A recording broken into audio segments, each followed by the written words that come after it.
I was born into a lovely family, healthy and well. She was never sitting still. She was always doing something, with something, running, moving.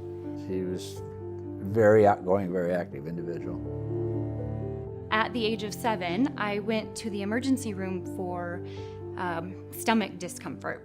We thought maybe she had appendix or something, but they just said it was like a GI tract or something that was wrong. And they said except for her heart murmur, she should be just fine. And we kind of looked at each other like, heart murmur? And so we decided to go to a physician, our family doctor, and have her looked at. He listened to her and he just said, I don't think it's anything to be super concerned about, but we actually want to be overprotective, so we're going to send you to Children's Hospital to let them, experts in that field, do it. It was really amazing to me. The pediatric cardiologist was so well trained and so specialized. And I specifically recall the first time he put his stethoscope on my heart and the reaction that he had. He knew immediately that there was something wrong. It was just within a matter of minutes, he just listened to her and he just said, well, she has a hole in her heart. So an atrial septal defect, or an ASD, is essentially a hole in between the two upper chambers of the heart. The only option for me to live a long and healthy life was to have a surgical repair. The unknown bothers everybody. And so when you don't know what's next, you worry a lot. But you have to take care of your kids. That surgery was scheduled for within the month. My mom gave her this doll to make things better in the hallway, to go down to surgery with her, and they dressed the doll in a gown. So the physicians essentially worked on me and also worked on Baby Bubbles. So Baby Bubbles has her own wristband to match mine, and they also did put a surgical tape on her sternum as well, so we had matching incisions at some point. The surgical process was about a 6-hour surgery, and it was tough. Real tough. When the surgery was over, the surgeon said he wanted to talk to us. And he said, well, everything went fine. However, the hole was twice the size. So instead of being quarter size, it was a $50 size, which was very big, which his concern was, how do you patch that? You know, do you just put a patch on and we have to repatch this? Does she have to go through this again? We don't want her to have to go through this again. And they said, no, we put a patch on that grows with your heart. The internet wasn't a tool that you had available to you. It was basically books and knowledge that you could dig into to find out, or questions to ask.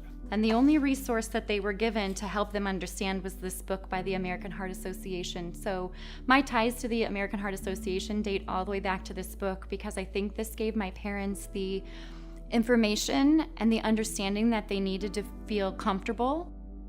Basically, the American Heart Association was trying to help us as best as they could at the time with a handout that they'd given us. A year after my surgery, I was also diagnosed with what's called a bicuspid aortic valve. So a bicuspid aortic valve is essentially the valve of the aorta, or a really large vessel that shares blood with your entire body. And that aorta has 3 flaps on it naturally.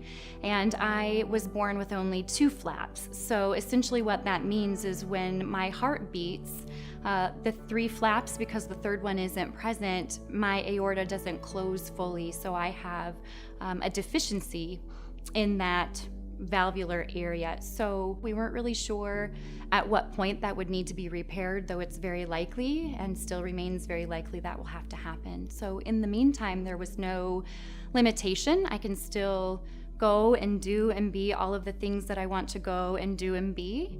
Unlike something external, I can't see what my heart is doing, and I think that's the scariest part for me. So obviously, as a congenital heart defect survivor and current patient, my heart is always on my mind, and it's always on the doctor's radars as well. So the big difference between myself and maybe those around me is that my heart never leaves my mind. She's come a really long way. Yeah, I hope whatever, when and if the time has to come that the replacement's there, I hope it's something very simple. I don't want her to have to go through anything rough. Essentially, the American Heart Association, the research funded by the organization and the support that they offer patients, I know it's going to help me in my future. I'm aware that it's likely that I'll have to have another surgery at some point. And I just hope that by the time that is, my body is ready for that the research will be such that that procedure can be as minimally invasive and as quick of a recovery as possible.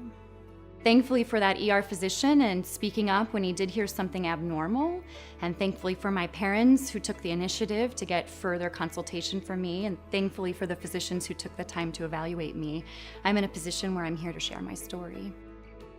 I feel very blessed to be here today for all of the love and support that has brought me to this point.